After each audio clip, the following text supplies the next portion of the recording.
हिंदू धर्म में नारियल का विशेष महत्व है। नारियल के बिना कोई भी धार्मिक कार्यक्रम संपन्न नहीं होता है। नारियल से जुड़ी एक पौराणिक कथा भी प्रचलित है, जिसके अनुसार नारियल का इस धरती पर अवतरण आर्षि विश्वामित्र द्वारा किया गया था। आज हम आपको नारियल के जन्म से जुड़ी यही कहानी बता रहे हैं। यह कहानी प्राचीन काल के एक राजा सत्यव्रत से जुड़ती है। सत्यव्रत एक प्रतापी राजा थे, जिनका ईश्वर में संपूर्ण विश्वास था। उनके पास सब कुछ था, लेकिन उनके मन की एक इच्छा थी, जिसे वे किसी भी रूप में पूरा करना चाहते थे। वे चाहते थे कि वे किसी भी प्रकार से पृथ्वीलोक से स्वर्गलोक जा सकें। स्वर्गलोक की सुंदरता उन्हें अपनी ओर आकर्षित करती थी, किंतु वहां कैसे जाना है, यह सत्यव्रत नहीं जानते थे। एक बार ऋषि आर्षि विश्वामित्र तपस्या करने के लिए अपने घर से काफी दूर निकल गए थे और लंबे समय से वापस नहीं आए थे। उनकी अनुपस्थिति में क्षेत्र में सूखा पड्डी ढह गया और उनका परिवार भूखा प्यासा भटक रहा था।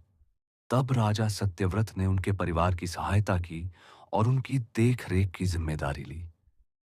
जब आर्षि विश्वामित्र वापस लौटे तो उन्हें परिवार वालों ने राजा की अच्छाई बताई।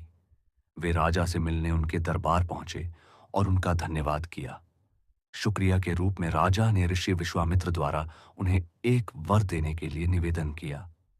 आर्षि विश्वामित्र ने भी उन्हें आज्ञा दी। तब राजा बोले कि वो स्वर्गलोक जाना चाहते हैं, तो क्या अर्षि विश्वामित्र अपनी शक्तियों का सहारा लेकर उनके लिए स्वर्ग जाने का मार्ग बना सकते हैं? अपने परिवार की सहायता का उपकार मानते हुए आर्षि विश्वामित्र ने जल्द ही एक ऐसा मार्ग तैयार किया जो सीधा स्वर्गलोक को जाता था।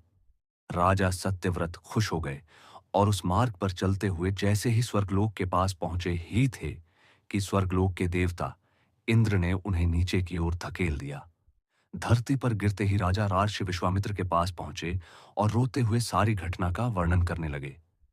देवताओं के इस प्रकार के व्यवहार से आर्षि विश्वामित्र भी क्रोधित हो गए, परंतु अंत में स्वर्गलोक के देवताओं से वार्तालाप करके आपसी सहमति से एक हल निकाला गया।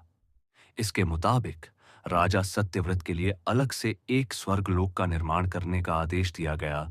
ये नया स्वर्गलोक पृथ्वी एवं असली स्वर्गलोक के मध्य में स्थित होगा, ताकि ना ही राजा को कोई परेशानी हो और ना ही देवी देवताओं को किसी कठिनाई का सामना करना पड़े। राजा सत्यव्रत भी इस सुझाव से बेहद प्रसन्न हुए, किंतु ना जाने आर्षि विश्वामित्र को एक चिंता ने घेरा हुआ था।